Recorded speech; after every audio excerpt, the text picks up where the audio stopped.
Hola, hola. Bueno, buenas noches a todos.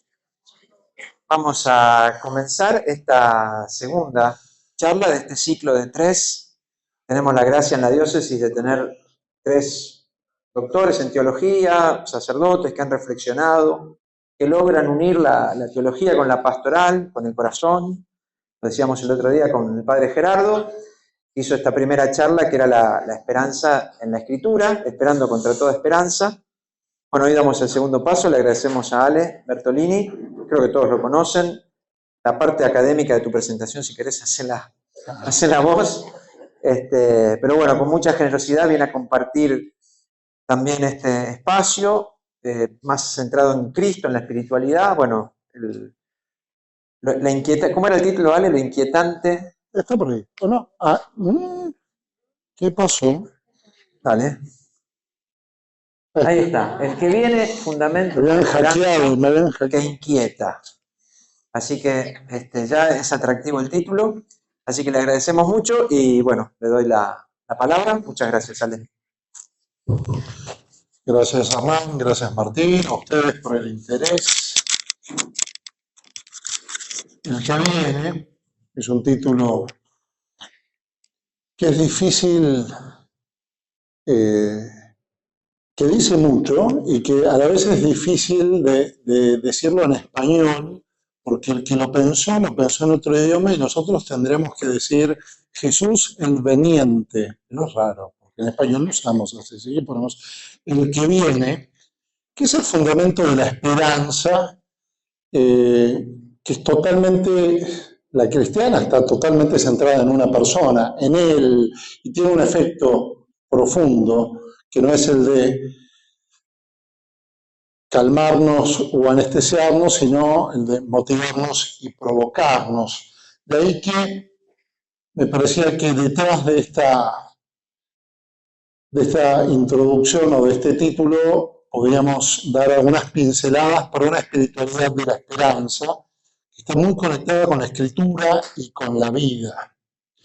No sé si leyeron el diario los últimos días, pero apareció esta foto, no sé si la reconocen, tremendo, sin palabras. En un casino de Mar del Plata, una mujer se murió, la cubrieron con un mantel y se fueron jugando a las maquinitas.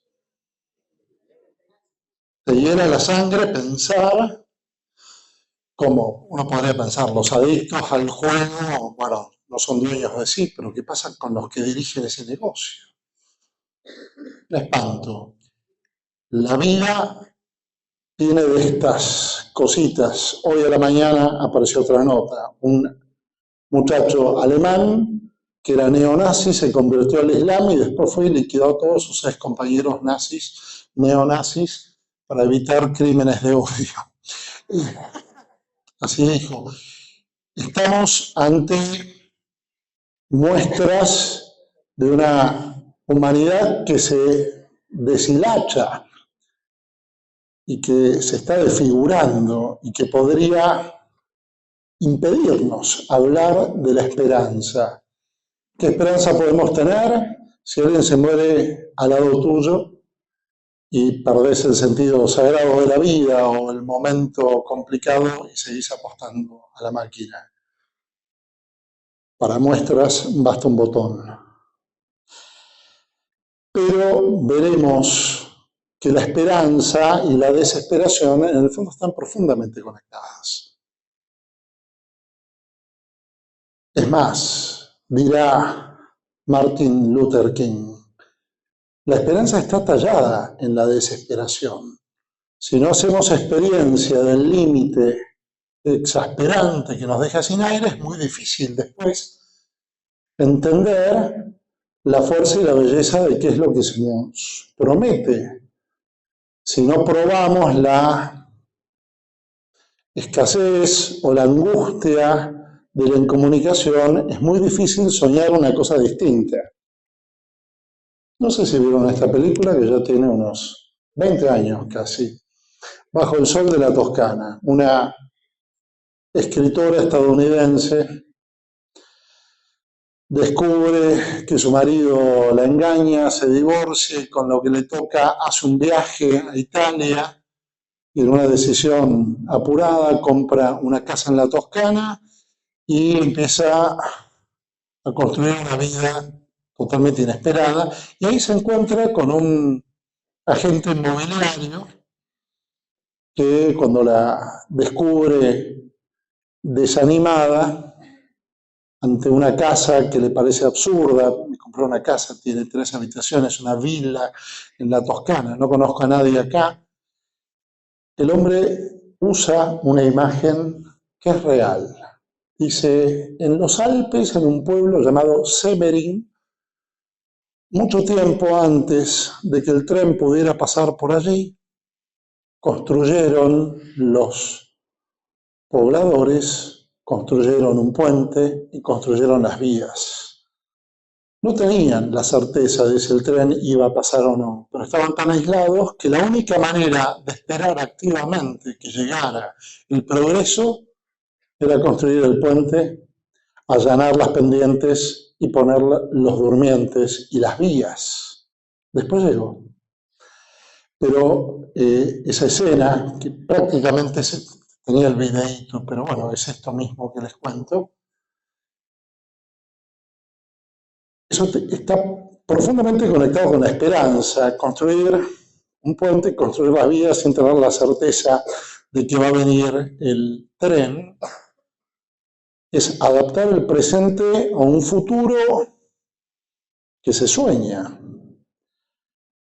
Y esto es desde lo meramente humano. Por un lado, la humanidad que se deshilacha, por otro lado, el deseo que busca crear desde el presente un futuro que ante el sentido común parece incierto. Este recorrido les propongo hoy. El escenario más extraño para hablar de esperanza. ¿Por qué esperar? Es una buena pregunta. Cuando estamos en el fondo del pozo, ¿qué motivo tengo para esperar? ¿Y qué es lo que tengo que esperar? ¿O a quién? Después el cómo. ¿Por qué? ¿Qué? ¿Quién? ¿Cómo? Y al final, ¿se puede hacer algo para apurar que venga? Nosotros tenemos una frase que posiblemente repetimos a diario en el Padre Nuestro, el venga a nosotros tu reino, tiene un componente de esperanza y de tensión hacia un futuro que se va abriendo paso en el presente, muy potente. Pero hay que ver si conectamos y le damos el sentido y nos dejamos alcanzar por la lucidez de esta promesa que genera una disposición distinta para aquel que realmente la abriga y se deja fecundar por ella. El escenario más extraño, algo oscuro, con una luz que entra en este librito, El espíritu de la esperanza, Byung-Chul Han, este coreano alemán, filósofo, que escribe libritos cortos, lindos, seguramente alguno pudo leer algo. El último, que al menos encontré de él, en diciembre apareció El espíritu de la esperanza, pero no es cristiano, es budista, pero es un intelectual. Y por supuesto tiene que hablar de la esperanza y en un momento cita esta escena que me parece fantástica, esta frase que parece fantástica. Habla de Luther King. Con esta fe seremos capaces de tallar en la montaña de la desesperación una roca de esperanza. Acuérdense, ¿no? Toda la cuestión del racismo. Con esta fe seremos capaces de transformar las chirriantes disonancias de nuestra nación en una bella sintonía de fraternidad. Con esta fe seremos capaces de trabajar juntos, de rezar juntos, de luchar juntos, de ir a la cárcel juntos, de defender juntos la libertad, sabiendo que un día seremos libres. Si lo dice alguien que no provocó cambios, ok, es una linda frase, pero este hombre dio su vida por un cambio que después llegó. Entonces, vale la pena escucharlo, es una especie de profeta de la esperanza. Con esta fe seremos capaces de tallar en la montaña de la desesperación una roca de esperanza. No se puede imaginar esas cabezas de los presidentes, de los founding fathers en Estados Unidos, en esa montaña. Acá lo interesante es que se juntan los contrastes, como si la desesperanza, la esperanza brotara de la desesperación, parecen antónimos, no se pueden mezclar. Error. Hay una profunda conexión entre una cosa y la otra. Y esto, si lo pesca alguien que no es cristiano, cuanto más nosotros. Él va a la etimología y dice, recuerden Elpis, es la diosa de la esperanza y es la hija de Nix, la diosa de la noche. Ya los griegos lo pescaron. La noche y la esperanza, el desahucio y la apertura a lo que el futuro puede generar en nuestra vida están directamente conectadas. Tallada en la desesperación integra la negatividad. Este es un primer dato desde la filosofía. La esperanza integra la negatividad y la trasciende. No es lo mismo que optimismo. Pintarse la cara, color esperanza. Lindo, pero no es lo mismo, no es pensamiento positivo. El optimismo es estático, es incompatible con lo negativo. El optimista a veces se tiene que disociar de la realidad. Se va a curar, estoy convencido que se va a curar. No necesariamente, no necesariamente. La gente se muere tarde o temprano, pero se muere. Es verdad que el que está acompañando a un enfermo terminal se aferra de cualquier sentimiento positivo, pero la muerte es un horizonte muy posible, casi seguramente certero. Lo que no sabemos es la fecha. La esperanza integra lo negativo, lo oscuro, pero lo trasciende, por eso es más realista.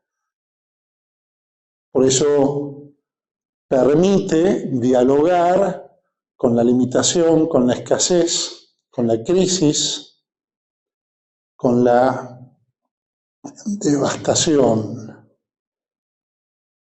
Podemos ser pesimistas y esperanzados al mismo tiempo. O sea, podemos estar seguros que la cosa va muy mal, pero lo que Dios puede hacer con esto ya depende de Él. Y este es un dato no menor, porque a veces creemos que la fe nos habilita a recorrer una realidad paralela que después no se termina integrando con lo negativo que pasa. Había un personaje de Gasalla genial, que era no me acuerdo el nombre, pero era una mujer que era tan positiva que todo lo negaba y siempre la vivían engañando, la vivían jorobando. Y decía, no, yo creo en las buenas intenciones y todo. Necedad pura. La esperanza abraza la crisis, el dolor, lo atraviesa, lo transforma, lo abre, lo rasga como el templo, como el velo del templo que se abre en dos, y le da una apertura que va más allá del sentido común. La razón y el sentido común se manejan con hechos, y a veces los hechos evidentes no coinciden con lo que está viniendo. En Semmering, en los Alpes austríacos, un pueblo aislado, no tenía sentido que pasara el tren por allí. Es verdad que había que conectar Viena con Venecia, pero se podía ir por otro lado. Tanta guerra le pusieron. El sentido común llega hasta lo que la realidad fáctica manda. Pero, dice Byung-Chul Han, la esperanza apela a otro sentido que nosotros cristianos podemos llamarlo con todas las letras y con todo derecho sentido pascual. Nosotros predicamos un Cristo crucificado que es escándalo para los judíos, necedad para los griegos, pero fuerza y sabiduría de Dios, tanto para los que creen, sean judíos o griegos. La locura y la sabiduría de la cruz permite ir no por encima o por el costado, sino más allá y atravesando la espesura de lo negativo. Por eso, y ahora sí ya, remontando vuelo, yendo a nuestros terrenos, desde la sequedad o desde la crisis o desde el deseo ferviente e insatisfecho, nos levantamos hacia aquello que se nos promete, lo que nuestro corazón desea más fervientemente, lo desea porque todavía no lo tiene. Como busca la sierva, corrientes de agua, así mi alma te busca, o así mi alma suspira por ti, Dios mío. Mi alma tiene sed de Dios, del Dios viviente. Cuando iré a contemplar el rostro de Dios, las lágrimas son mi único pan de día y de noche, mientras me preguntan sin cesar, ¿dónde está tu Dios? Y conocen el Salmo. No la está pasando bien. No, claramente. Estoy seguro que muchos de nosotros podemos asociar algún momento de nuestra vida con este salmo. Pero del tocar fondo podemos aspirar, gracias a este deseo que Dios siembra en nosotros, a que Dios se haga presente y concrete lo que intuitivamente creemos que va a suceder. Y acá ya, de lleno, en el gran maestro de la esperanza, en Pablo, justificados entonces por la fe, estamos en paz por Dios por medio de nuestro Señor Jesucristo. Por Él hemos alcanzado, mediante la fe, la gracia en la que estamos afianzados, y por Él nos gloriamos en la esperanza de Dios, de la gloria de Dios. Conexión de fe y esperanza. Creer es esperar. ¿Por qué? Lo veremos más adelante, pero acá esto es interesante. Más aún nos gloriamos hasta de las mismas tribulaciones porque sabemos que la tribulación produce la constancia la virtud probada, la esperanza. Tribulación en una punta, esperanza en la otra. Hay un proceso. No podemos asumir que la esperanza nos llega ya hecha, lista para meter en el horno. No, es un proceso, se va gestando. Se va gestando a medida que caminamos. Si nos dejamos fecundar por la promesa, esa esperanza va creciendo, va lidiando, va transformándose, tribulación mediante, hasta que finalmente da a luz lo que tiene que dar a luz. Esto es importante, es un proceso, hay que recorrerlo. Y la esperanza no quedará defraudada porque el amor de Dios ha sido derramado en nuestros corazones por el Espíritu Santo que nos ha sido dado. Esto es genial. No es solo un movimiento de ascenso. Si vos querés, podés. Si le pones garra, va a pasar. No es todo puede ser, basta con querer, como decía Yuya. No es eso.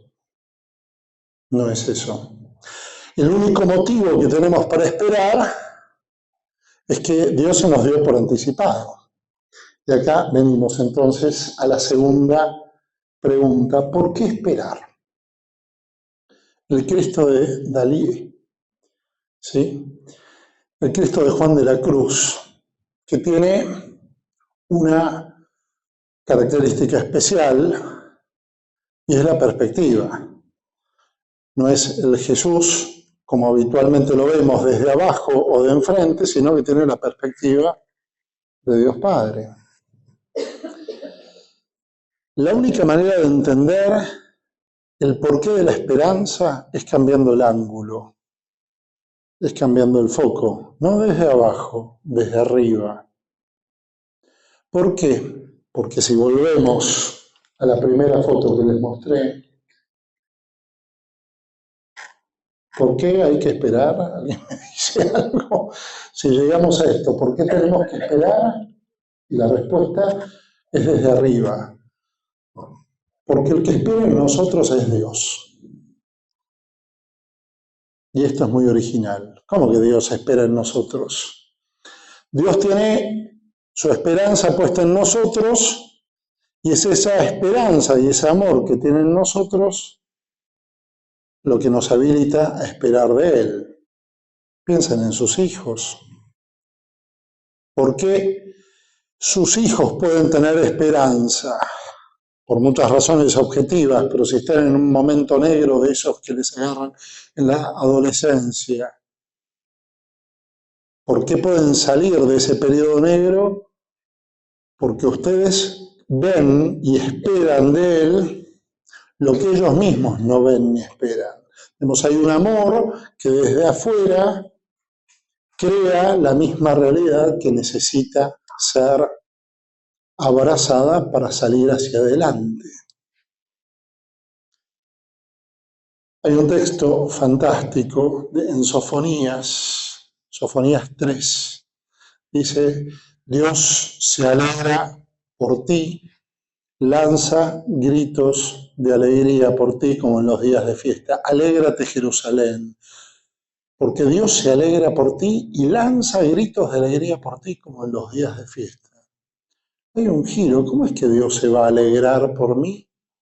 Yo en todo caso me alegro por Él, lo imperfecto por lo perfecto, pero no al revés. ¿Cómo te vas a alegrar vos, Dios, de mí? Si yo me conozco, no tengo nada, ¿para qué te alegres? ¿Qué es lo que esperás de mí? Si yo me conozco, no hay mucho que puedas esperar de mí. Si Dios no esperara de nosotros y no esperara para nosotros a partir del amor que nos tiene, nosotros no podríamos esperar nada. O sea, nuestro primer motivo de esperanza es totalmente personal. Si no nos dejamos mirar por un amor gratuito que espera de nosotros una respuesta de amor que nos transforme, entonces no hay modo de resetearnos. Y esto es fundamental, porque si estamos en el fondo del pozo, razones objetivas no vamos a encontrar para esperar, salvo que nos abramos al amor gratuito de Dios y entendamos que solo por vos empiezo a salir del pozo. Tanto espera de nosotros que se zambulló en nuestra realidad, hasta abrazarla, impregnarla, hacerla suya, se sumergió en lo más profundo de nuestra limitación, finitud, opacidad, para transformarla desde adentro. Digamos. El primero que se bautiza sumergir en la humanidad es Dios mismo, especialmente en la Pascua. Por eso que nosotros nos bauticemos y nos sumerjamos en Él no es sino la respuesta a su movimiento de amor que lo lleva a impregnarse, a compenetrarse hasta el tuétano de nuestra limitación y de nuestra realidad. Nuestra humanidad se vuelve totalmente suya cuando Él decide hacerse hombre. Pero nuestra humanidad tiene sus cositas, claramente, y tiene sus limitaciones, que fue las que Él aprendió y cargó sobre sí a lo largo de toda su vida, y en la Pascua las abrazó hasta tal punto que terminó muriéndose él mismo, y después fue resucitado. El que se sumerge en nuestra desesperación es Él. Si no entendemos que es Él el que se siembra en nuestra oscuridad, no hay modo de empezar a remontar y a salir de este momento. Hay dos sabiduría cristiana, milenaria, pero hay dos teólogos de este siglo que dicen cosas que nos ayudan a cambiar el foco de nuestra vida. El primero es ese viejito simpático, Durbel. Dios crea el mundo en Cristo muerto y resucitado. ¿Eh? Primero vino la creación y después Jesús vino y se murió. Nosotros tenemos una versión telúrica de otra liga, pero solo es el amor en la cruz madurado, el amor que mueve a todo el universo, dice Meana, ¿sí? Eh, Fuimos creados y recreados, somos creados y recreados constantemente en la Pascua.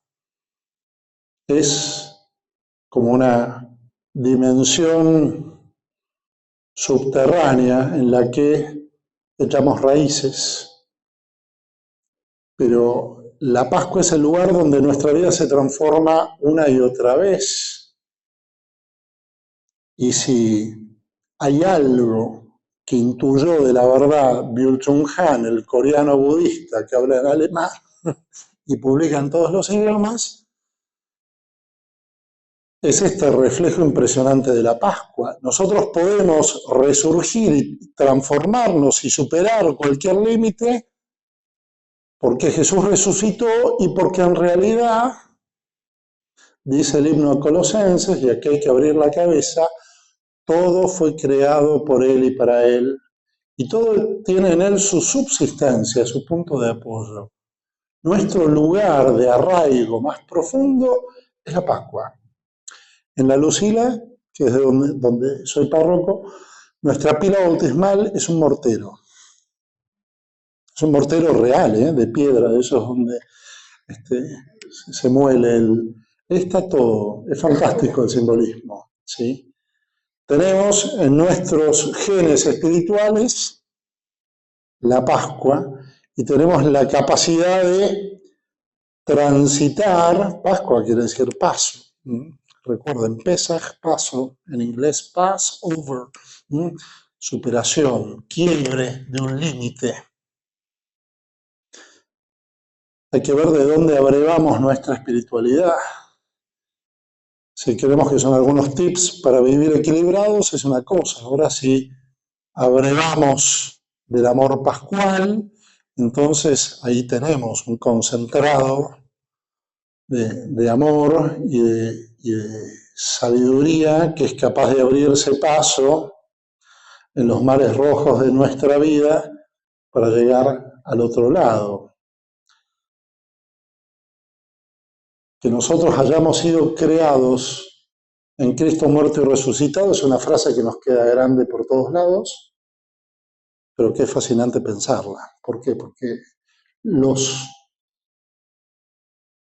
rincones más oscuros de mi propia vida solo se pueden iluminar y entender a la luz de este misterio.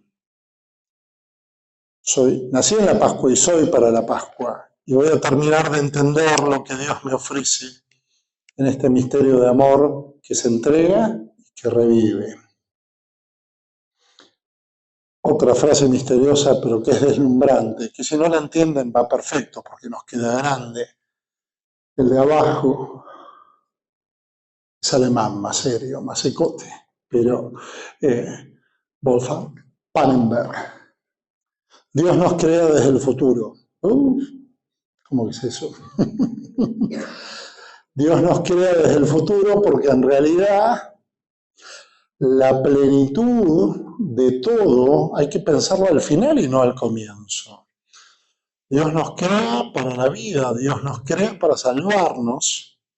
Y si nos dejamos crear y recrear como la arcilla en manos del alfarero, nuestra versión definitiva está más cerca del fin de nuestra vida que del comienzo. Dios nos atrae profundamente hacia sí y en ese misterio de atracción, cuando sea levantado en alto, atraeré a todos hacia mí, dice Juan en el capítulo 12, o cuando está hablando del pan de vida, el Padre atrae a todos hacia mí. Que Dios nos atraiga es fantástico para pensar la esperanza. Porque el desesperanzado no tiene fuerzas. No me pidas que cabecee, no puedo caminar un paso y vos me pedís que cruce el Mar Rojo, yo no puedo. No, pero yo te atraigo. Ah, bueno, si vos me atraes, es distinto. Y yo lo atraía con ataduras de amor. De Egipto llamé a mi hijo, dice Oseas en el capítulo 11. Imagínense Dios Padre enseñando a caminar a sus hijos, que somos nosotros, y diciendo, vení, vení, y cuanto más cerca estés de mí, más recreado vas a estar y más transformado vas a estar. Es muy potente esta afirmación, nos queda grande. Pero que Dios nos cree desde el futuro nos ayuda a mirar el fin de nuestra vida con mucha más esperanza y a mirar con mucha más libertad lo que creemos que es una determinación y un condicionamiento de nuestra historia o de nuestro origen. Nacimos para sufrir, no, mentira, nacimos para la vida, nacimos para la resurrección. Que nos toque sufrir es otra historia, pero nacimos para otra cosa. Lo que nos define es el amor que nos atrae y la respuesta que damos a ese amor. Nos define más Dios que nos crea y recrea desde el futuro que cualquier condicionamiento del pasado y del presente. Miren qué potente es esta afirmación para pensar una espiritualidad que se abre paso a partir de un fracaso rotundo. Si Dios me crea desde el futuro y tengo mi vida hecha trizas porque mi proyecto de vida fue un desastre, porque la persona a la que amo no está más, porque, bueno, la plenitud todavía no llegó, está viniendo.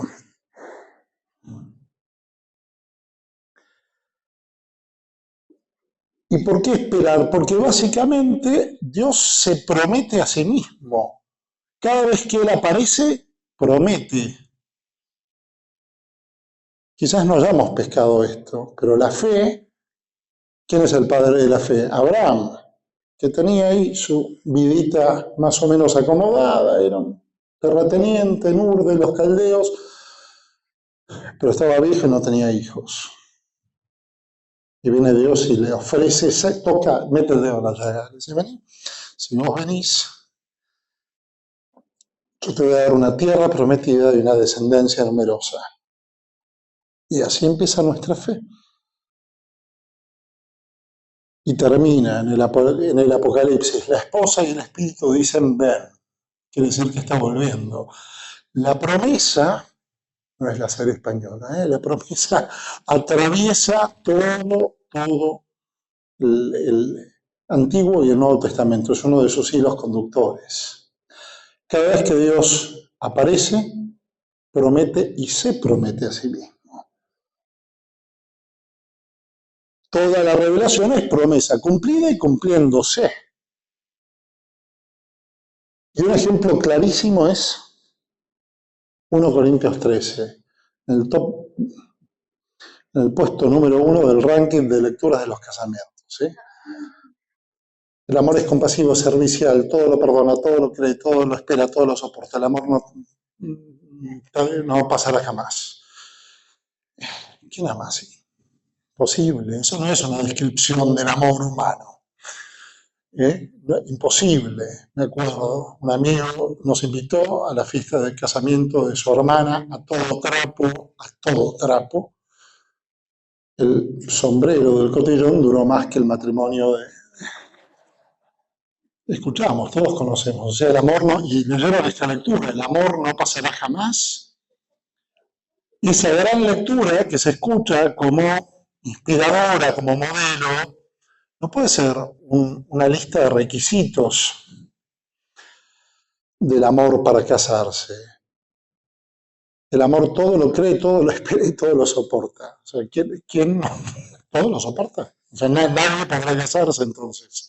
Salvo que se entienda ese texto, y aquí viene lo interesante, como una promesa de Dios.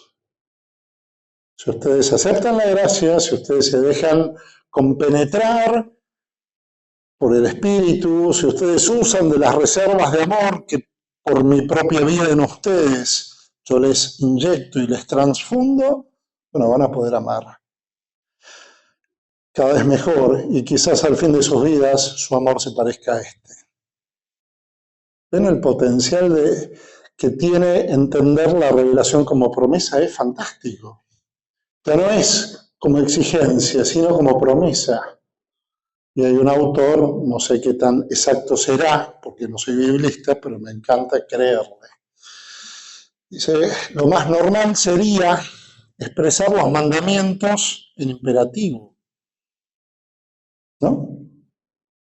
Pero los mandamientos tal como los conocemos no están en imperativo, están en indicativo futuro.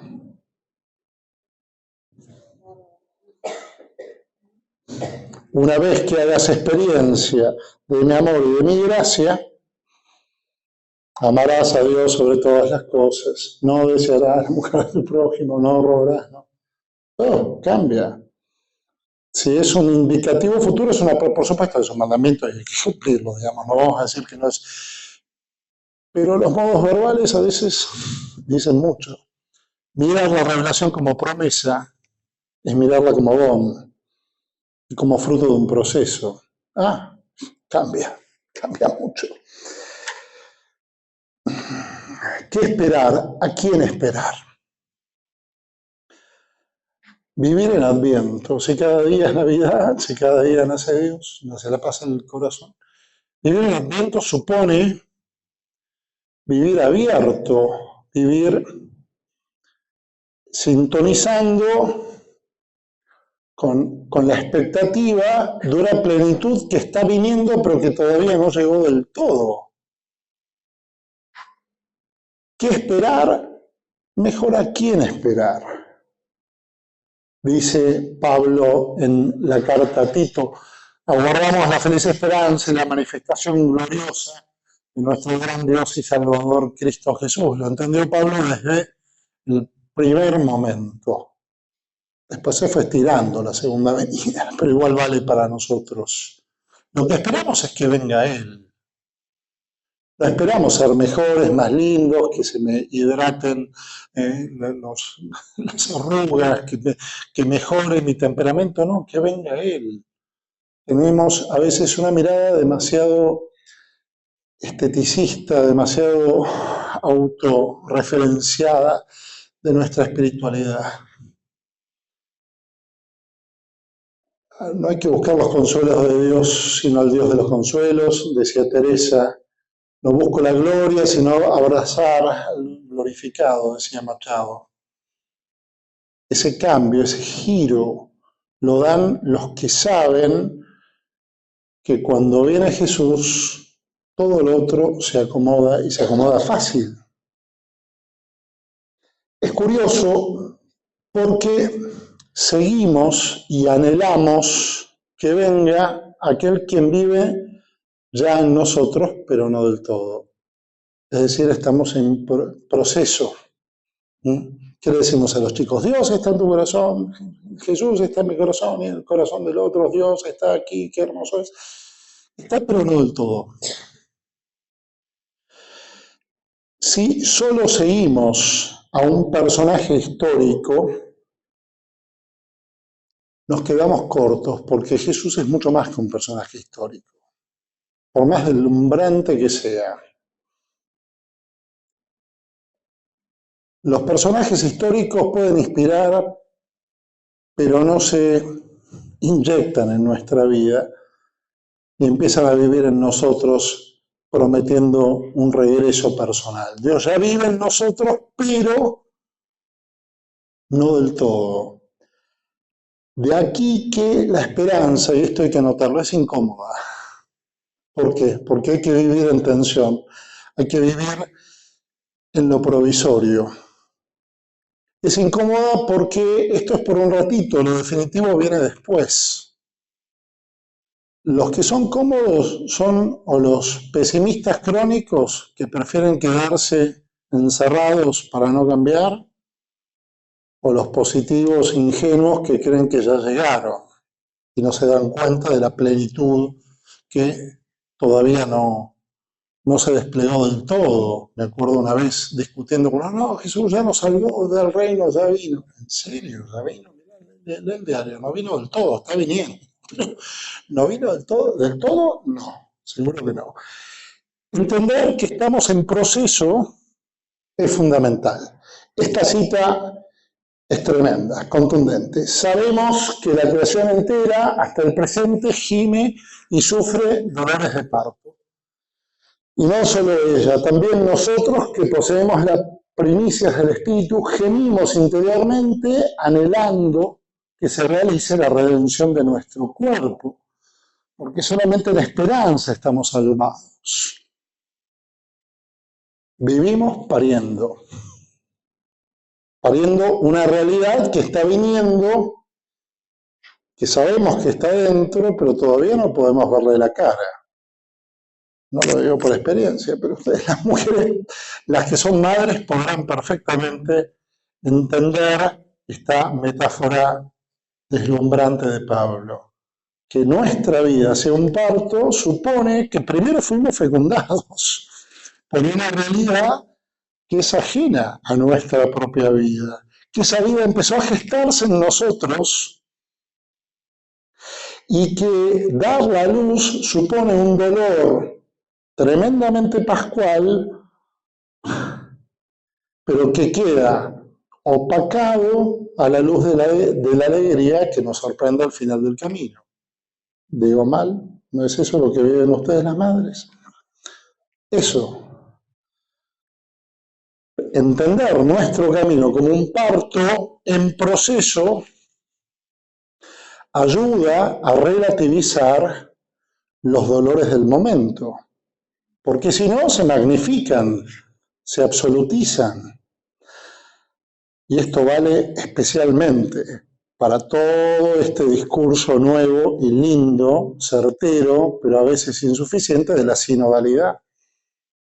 No es solo caminar juntos y jugar a la ronda y agarrarnos de la manito y decir que somos... No. Caminar juntos supone caminar, atravesar un proceso. Si nos estamos moviendo es porque todavía hay una realidad que no se vive. Si no consideramos la distancia entre lo ideal y lo que estamos viviendo como algo que hay que aceptar como parte de la realidad del estar en camino, entonces no entendimos nada. Lo provisorio solo se acepta y se integra a la luz de lo definitivo. Si no, colgamos la toalla.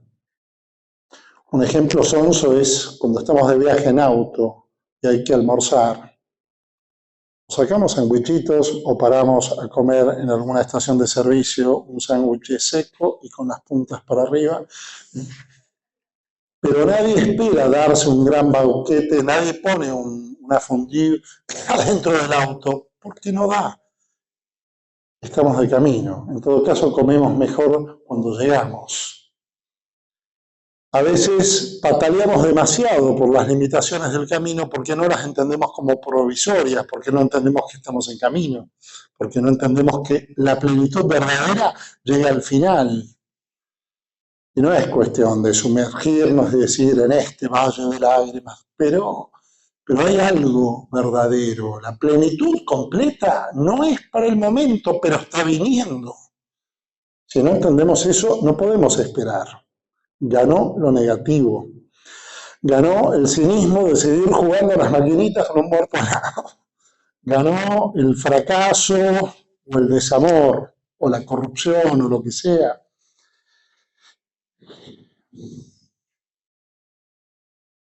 El proceso, otra cita, ¿no? Que ustedes han resucitado con Cristo, busquen los bienes del cielo donde está Cristo sentado a la derecha y tengan los pensamientos puestos en las cosas del cielo y no en las de la tierra, porque ustedes están muertos y su vida está desde ahora oculta con Cristo en Dios. Cuando se manifieste Cristo, que es nuestra vida, entonces ustedes también aparecerán con Él llenos de gloria. Cuando se manifieste, ustedes también participarán de esa gloria. O sea que todavía no es el momento. Podemos vislumbrar, podemos barruntar, podemos tocar algo, anticipos de esa gloria. Pero lo que toca es la lógica del camino, de la peregrinación. Cuando vamos a Luján, lo entendemos perfecto, que ellos quisieron el camino de Santiago, lo entienden perfecto. El camino es el camino. A lo sumo podemos animarnos para lo que viene. Ultreia, Suseia, dicen los que hicieron el camino de Santiago, ¿sí? Sigue adelante y todavía más allá, es la traducción que dicen, es fantástico. Si nosotros en la vida pudiéramos decirnos Ultreia, Suseia, diciendo sigue adelante y todavía más allá, porque eso significaría que tenemos el corazón puesto en el destino final, y no en las estaciones intermedias. ¿Qué esperar? ¿Solo la llegada de Jesús? No, también las promesas que vienen con él. Básicamente el reino, no el antojo personal. Quiero ganarme el kini, quiero finalmente heredar lo que me merezco. El reino. Las promesas de Dios son concretas, pero hay que escucharlas con el terreno arado. La oración es para dejarse sembrar por las promesas de la palabra. Vida en abundancia, resurrección, vida plena, cielos nuevos, tierra nueva, las bienaventuranzas.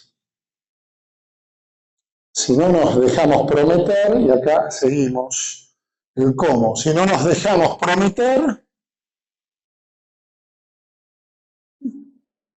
no podemos esperar. Por eso esto corresponde a la cuarta pregunta, ¿cómo esperar?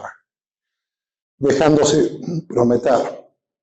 Habitar el propio límite, dice ese alemán que ven ahí. Hay que meterse en las grietas de nuestra vida y desde allí esperar al que viene. Y desde allí dejarse prometer. Una oración que se deja fecundar por la promesa tiene la fuerza de gravitar entonces no sobre sí mismo, sobre la persona misma, sino sobre aquel que está viniendo.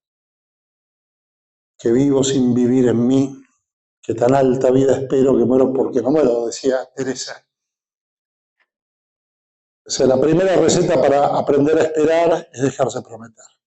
Si no estamos esperando sueños o caprichos o ilusiones o esperanzas, quiero viajar a Disney, quiero ir a Dubái, quiero ir a la Luna, quiero lo que sea, no va.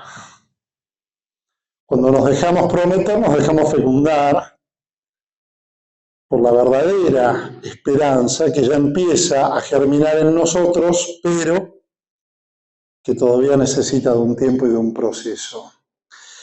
Ese proceso implica transitarlo y recorrerlo al mismo Jesús.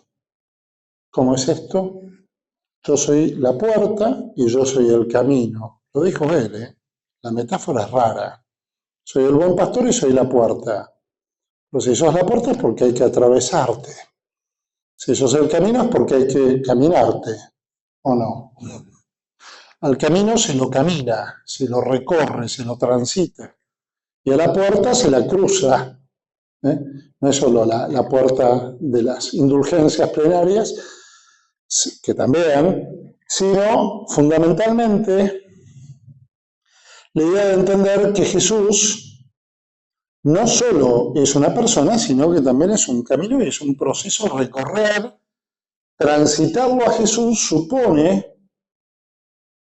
participar de su dinamismo, que es incómodo porque implica moverse, implica dejar unas cosas para abrazar otras, implica hacer Pascua. Hacer la Pascua, no solo celebrarla, no solo sumergirse en ella, sino también hacerla. Todo muy lindo que Yahvé haya abierto el Mar Rojo en dos partes, pero si los judíos no pasaban y rapidito por el medio, pues no. Recorrerlo a Jesús, según esta lógica de atracción muy potente, supone encontrar en su vida un montón de sintonías con nuestras propias vidas. Por algo le pasó de todo a Jesús, para que nosotros podamos empatizar con esa con esa vida de peregrino de la propia humanidad y de la propia finitud que necesita resucitar al fin de su proceso de entrega.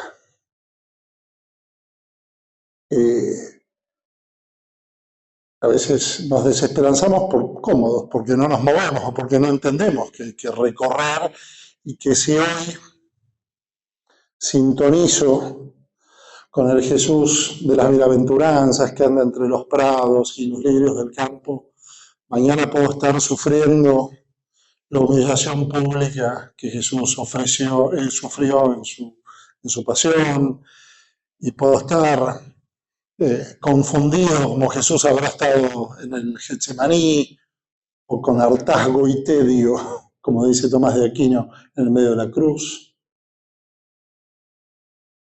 La vida histórica de Jesús, tal como aparece relatada en la Escritura, es para empatizar con ella.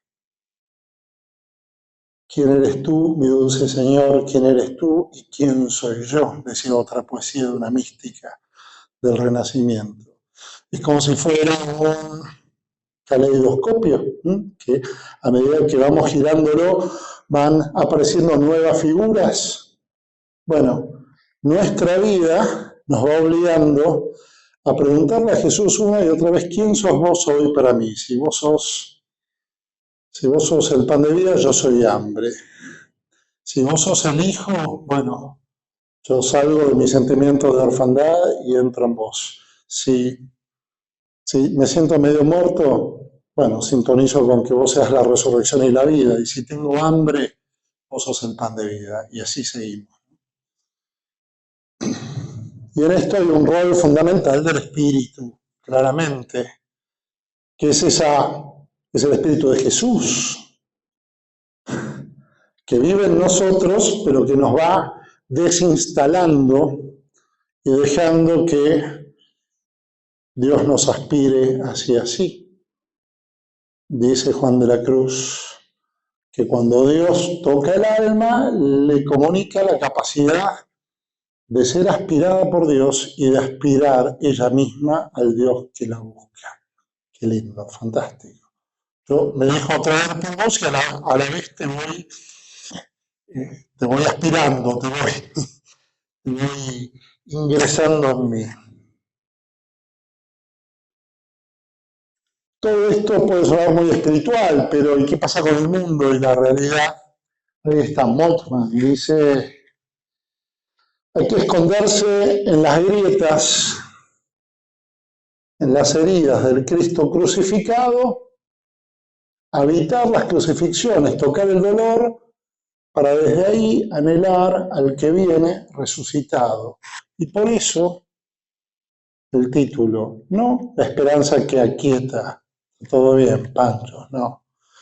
Es la esperanza que inquieta, porque mueve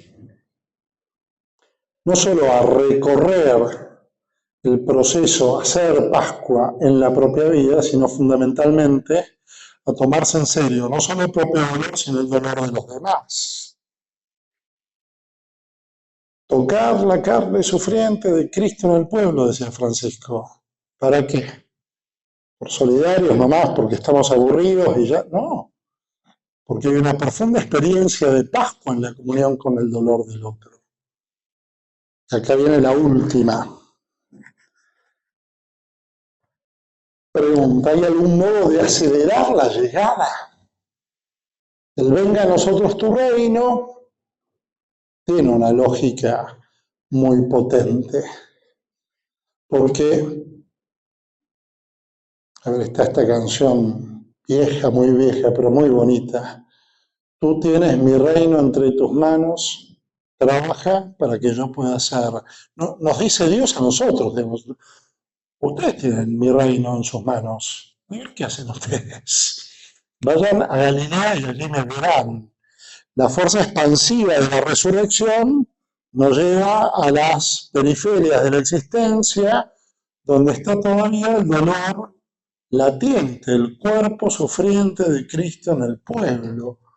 De ahí que sí podemos distinguir, ¿no? Si dejarnos fecundar o sembrar por la promesa y gemir desde nuestros dolores y ofrecer nuestra limitación y nuestra finitud y anhelarlo y transferirnos a él, podría ser una especie de esperanza pasiva. Hay una faceta de la esperanza que es profundamente activa y que tiene que ver con el amor. Podríamos decir, una fe que espera es una esperanza enamorada, como dirá Bernardo Olivera también, una esperanza que busca activar este proceso de Pascua en los vínculos que tenemos. Por eso decimos, la empatía compasiva es un modo muy potente de vivir la esperanza en clave activa. ¿Qué nos devuelve la capacidad de creer? Ver que hay gente buena, ver que hay gente que ama, que a pesar del pesimismo o de la situación complicada, decide amar y darse, ¿no? ¿Quién dijo que todo está perdido? Yo vengo a ofrecer mi corazón. Es lo que hacen muchos, los santos de la puerta de al lado. Dice Nuria Martínez Gayol en un librito fantástico: esperar con otros. Esperar solos no va, se espera con otros porque la única manera de acelerar esta llegada del reino es en comunidad, como los discípulos que estaban juntos esperando un nuevo Pentecostés, pero juega con las preposiciones y después dice esperar desde otros es más interesante todavía. Porque yo puedo esperar con vos y decir, ánimo, yo la estoy pasando regio, vos no comes hace 5 días, pero Dios va a llegar. Fuerza, reza mucho, rezo por vos. ¿No? No sé si vieron, pero en nuestras bendiciones ante mesas opulentas decimos, y dale, Señor Dios, el pan a quien no tiene que comer. Y nosotros tenemos, para dar de comer a muchos, Dios no le va a mandar un delivery, nosotros somos el delivery de Dios. En todo caso, enseñarnos a compartir nuestra vida y nuestra fe con los que menos tienen, que es distinto. Pero bueno, esperar desde el otro supone un ejercicio de profunda empatía y entrelazamiento con el otro. Esa cita que ven ahí es de Christophe Le Breton, uno de los monjes de Argelia, ¿sí? Miren esto, es una entrada en su diario personal. Cumplo 43 años, ¿cuánto más para aguantar aquí? Recuerden, en un contexto de persecución y matanza, tanto que los 3 años después los terminan matando. Ayer un periodista de 31 años apuñalado. Selim se me ha hecho muy cercano, un musulmán. Amistad, intercesión. No tanto rezar por, sino sentir mi plegaria atravesada por este hermano acogido como amigo. Quisiera ser su amparo, su cobijo en la angustia. Qué distinto es, ¿eh? Rezo por vos a la distancia o me compenetro tanto con tu situación que ya no puedo entender mi vida sino atravesada por la tuya. Entonces ya no rezo desde mí, rezo desde vos. Porque me trasladé a tu propia vida, a tu propio dolor, porque logré sumergirme en tu situación, entonces entiendo que tu situación es el lugar desde donde yo tengo que decir, venga a nosotros tu reino, y nos cambia la vida, nos cambia el modo de rezar. No es pedir, destrabame este expediente por allá, habilitame un bypass por acá y por allá, sino déjame compenetrarme con el dolor de él y desde ahí gimo por tu resurrección. ¿Qué otra cosa hizo Jesús con nosotros sino esto mismo? Y finalmente, y este es el título del libro de Nuria, que es fantástico, esperar por otros. Porque hay algunos que ya tienen cauterizada la esperanza, la tienen inhabilitada, porque están muy desengañados, porque ya están tan heridos que son incapaces de esperar por otra cosa. Entonces, ahí dice, todavía nos queda la osadía y el desafío de esperar por otros, en lugar de otros y para otros. Si vos no crees, si vos estás demasiado herido, si vos, déjame al menos esperar por vos. Y eso supone un ejercicio de esperanza totalmente descentrada, de intercesión, sí, pero de intercesión compasiva, que es de profunda fe, porque acá sí que si el otro está cerrado a lo que Dios puede hacer por él, por la comunión misteriosa que me da el amor con el otro, bueno, Señor, yo desde Él y por Él te pido que vengas y te pido que lo resucites, te pido que le des la vida que podés darle. Eso en teología llamaron la sustitución. No en el sentido de que te cambio y estoy yo, sino si vos no podés, déjame a mí. Que yo rezo y gimo y espero por vos como forma extrema de compasión, que es lindo. Esta última salida de esperanza activa integra a los demás y le da un sentido de realidad a esta esperanza que permite que en lo más oscuro y en lo más truculento aún podamos, quizás con mucha más fuerza, nosotros que anclamos nuestra esperanza en la manifestación gloriosa y en esta plenitud que está por llegar, pero que todavía no, nos permite darle sentido y orientar esas realidades ensimismadas, opacas o desmembradas, una plenitud que está viniendo con Él, con el que viene. Y ya me pasé 10 minutos, no quería hablar tanto. Ya estamos, cerramos acá. Gracias por escuchar tanto.